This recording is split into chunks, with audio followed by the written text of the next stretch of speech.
you still remember, let's look at the formatting of numbers. If I key 1, 1, 2, 3, and I press enter, do you know how to convert that to 6 digits? Can you still remember? Try it. I'm going to show you a few more extra formatting tips and techniques. So how you change whatever value you type in, it displays as 6 digits. No matter how many digits you type, at most 6, you convert that to a maximum of 6 digits. So in other words, you should have zeros in front, which is called leading zeros.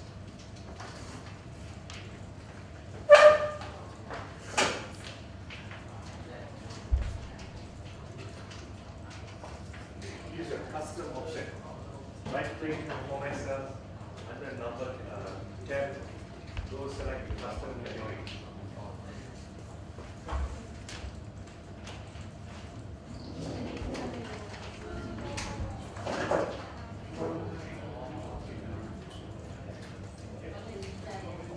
I showed you 2 different examples. One is with leading zeros, and the other one was your IC number.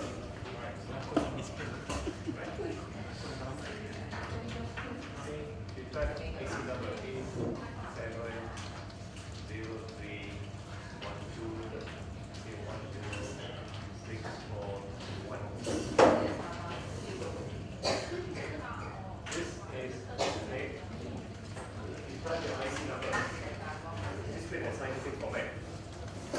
How do you now? Yesterday I showed you how to add the dashes to display the IC number format. Today we're going to go a step further. How do you actually display the large number that you type as is? In other words, you don't want it to be displayed as scientific format. So how do you change it as is?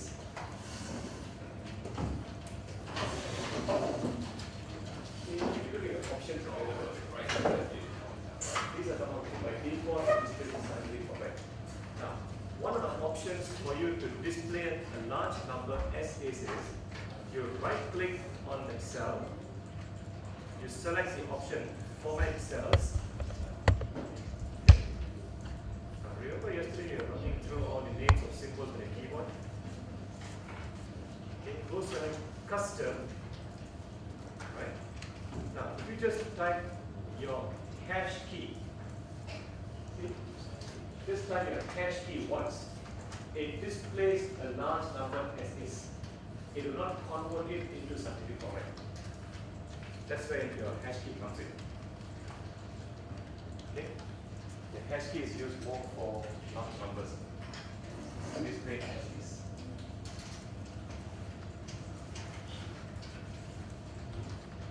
Okay?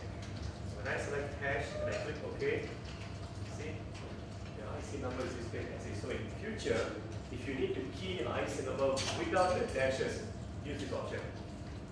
If you need to key in with the dashes, then it's a different method. When you play with your dashes and zeros. 7, 0, 3, 1, 2,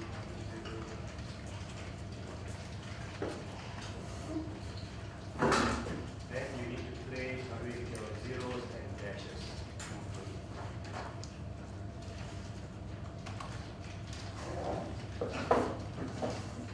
You have 2 options of displaying IC number. As is, using the hash character.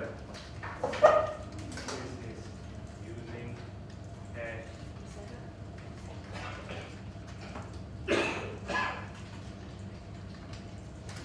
Using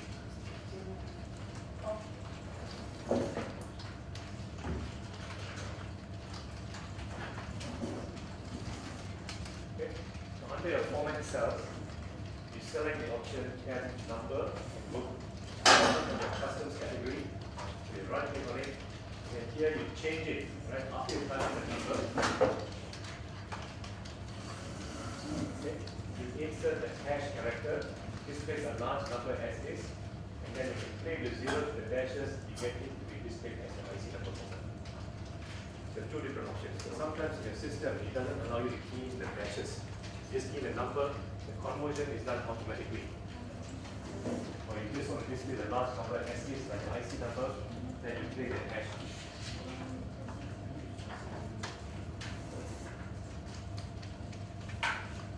Right?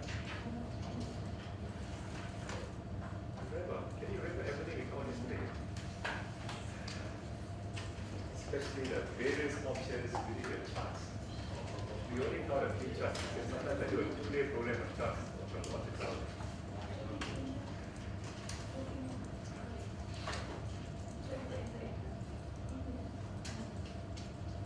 Okay, now let's quickly run through what we covered yesterday. We started off your class example file with an if function. Right? I showed you before that how to deal with a dollar signs. When to add a dollar sign in front of row, column, I also gave you like a little simple chart. It's based on how you drag the fill handle. You have your if function to display your text data, how to change the font color of text data based on the output using conditional formatting, how to perform calculations and or and not. And of course you have your rank function to basically determine which is the highest number in a range of values, second highest and so on. Large and small to pick up the next largest and next smallest value from a given range. Notice all these functions does not manipulate your original data. In other words, we don't have to sort the data. Right? Most of the time, if you don't know the actual functions to perform the task, you will need to sort the data. Here I'm trying to show you not to sort the data. Then I show you how you can use your random number generator functions. The rank function will generate a random number between 0 and 1. Rank between, you specify the lower upper limit. And also show you how to perform various aspects of simple data analysis. You know, they can still record.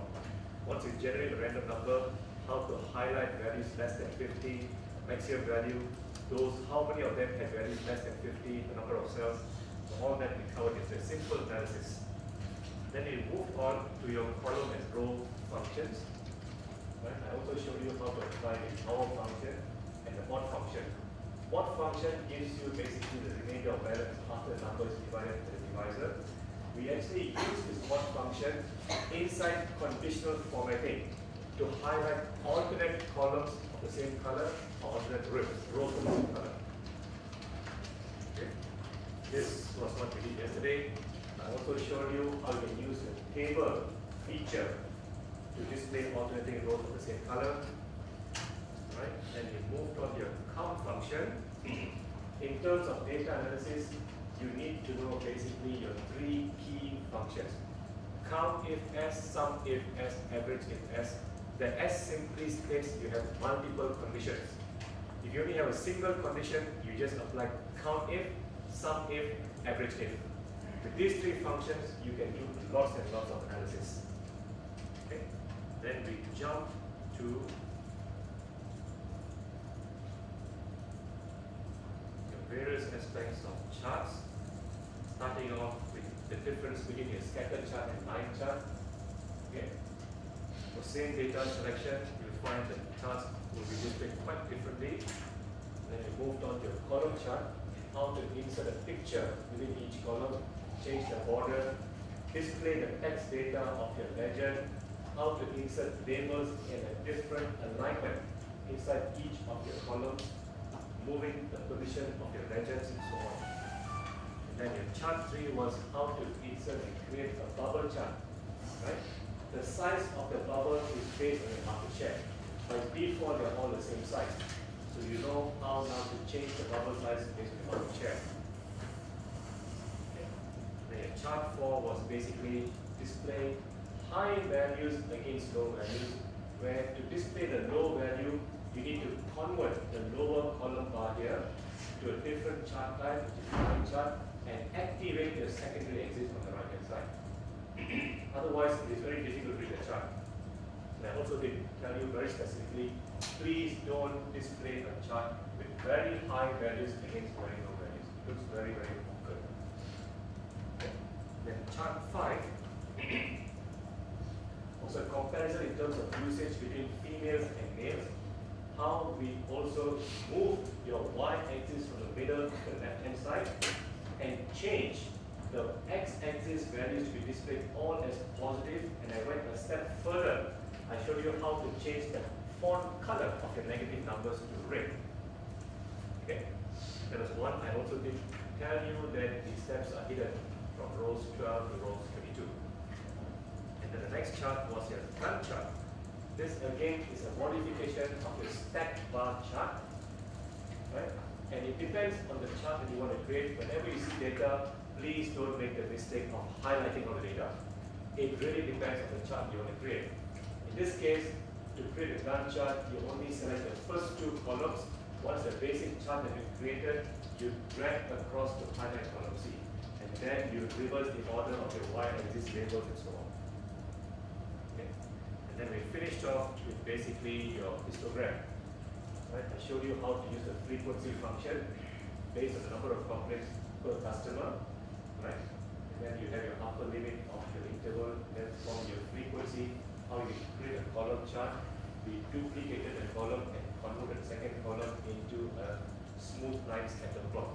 So it looks like a bell chart, bell curve. Right? And then we actually did one more sheet, which was the calculation of your housing loans. Every time when you make a monthly payment, how much of it goes towards interest?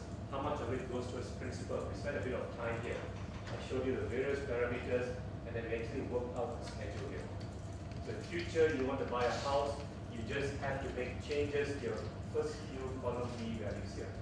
Your interest rate, interest on the first month, the total repayment period, and the amount of loan. This is not the value of the house, right? Please take that as a mistake here. This should be loan amount taken. But it's not the value of the property. It's the amount of loan you intend to get from the bank. The calculations are based on that, not from the value of the house. Okay. Right. Then of course I did give you a fair bit of shortcuts, tips, techniques on formatting and so on. Now, is there any area that you want me to quickly run through? Right? I will run through the next 5 to 10 minutes. Otherwise, I want to move on to something totally new from now onwards. Today is purely functions all the way. Right? So you covered various aspects of charts, which is sufficient for you in terms of producing reports, making simple presentations if need be. Okay, right. Let's go back to the first few sheets. Can you now move the sheet called filter? Let me run through this very quickly.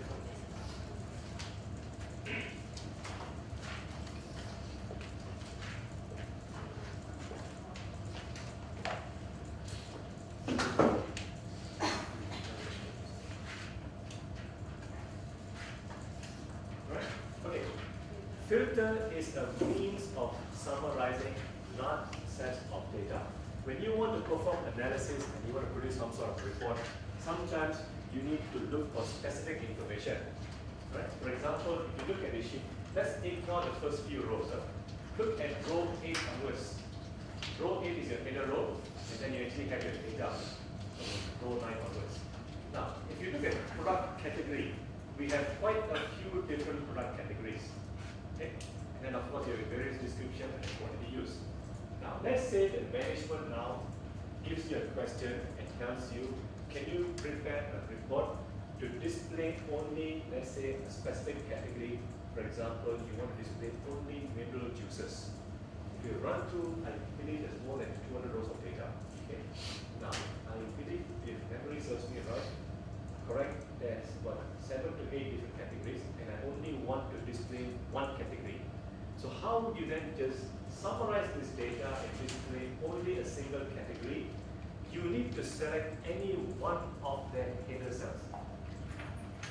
Right?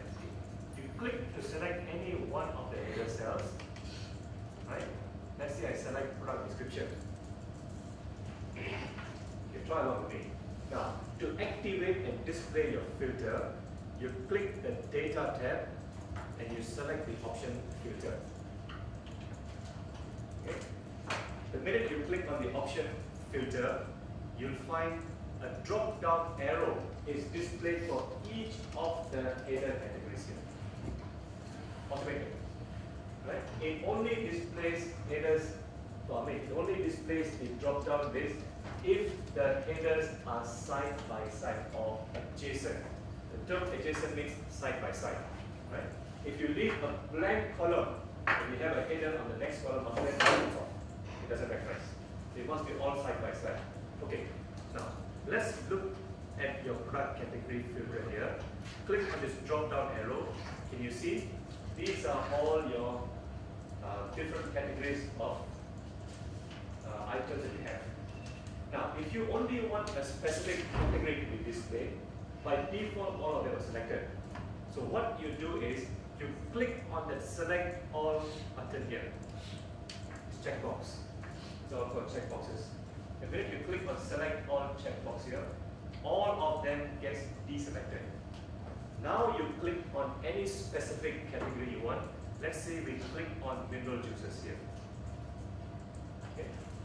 Right. So we only select a specific category. In this case, we select mineral juices. Now you click OK. And you see, for more than 100 rows of data, you only get to see 6 rows of data. Now, after giving this report to your management, they look at this report, they want to make a division now. Now, look at the total quantity used. Right? You'll find some values are high, some values are low.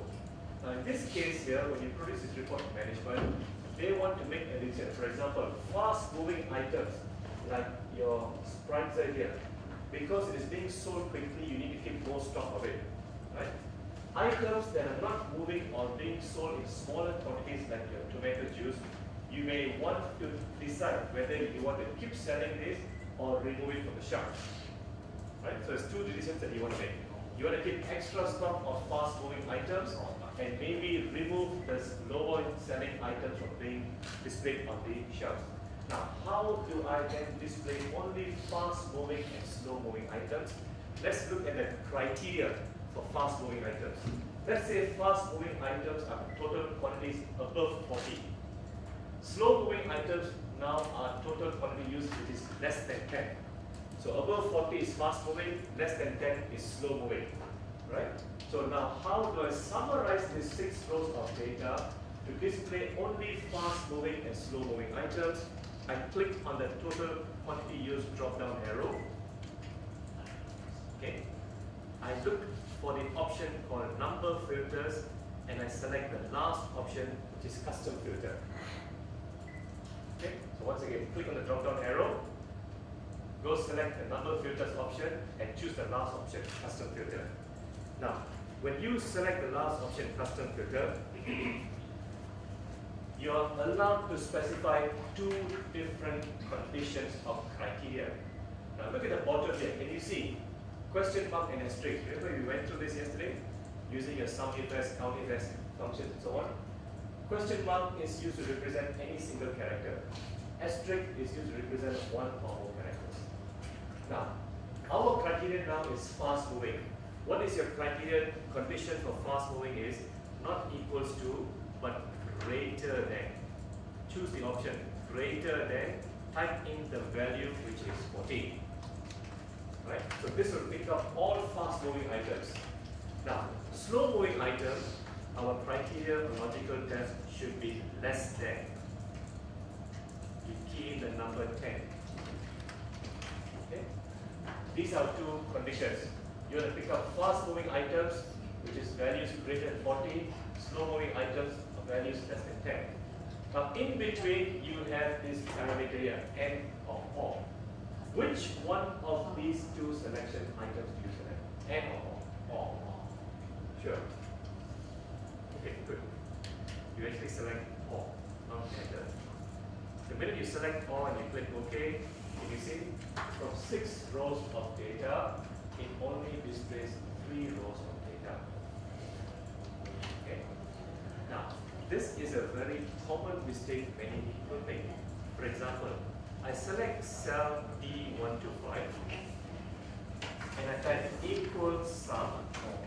I highlight the first 3 rows of top and I press enter. Is this answer correct? I'm performing the calculation of the first 3 values on top. Can you see? 6 plus 4 is 10 plus 1, 11. I get 5 here. Right? 4 and 4, 8 plus 1 should be 9. Should be 91. I'm getting 115. You know what's happening? If you apply the sum function, right, to perform analysis of your filtered data here, it also adds up the rows that are hidden. you see row 56 is hidden. It also performs the calculated value inside row 56. So please do not use the sum function for filter. If you need to perform calculations, you apply this way. Click on your home tab and select the auto sum function here. See, you have auto sum function there. Okay. This auto sum function is clever enough and it has detected you are trying to add up values within a filter. So it will not display the sum function, but it will display the subtotal function. Now you press enter.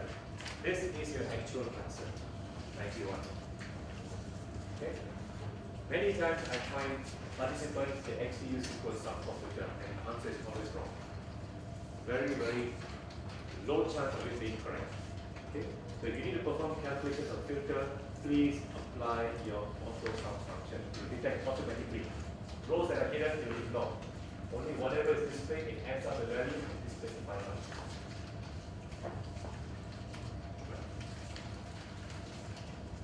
Okay, now to clear your filters, you go back to the data tab and you click clear. So the filters are all clear. Okay. Now, let's go through something extra. Okay, I already cleared it. So after applying all your various options in terms of customizing a filter and so on, you're going to clear what you've just done, you just click clear. Okay. Now, I'm going to give you a specific question now. Can you display for me all product description where the second character is the letter A? It's a very good idea. Can you give me a listing of all product description where the second character is the letter A? How do you do that? Try like this. Not the first character, but the second character should be the letter A. So play with your question mark, asterisk, characters, and so on.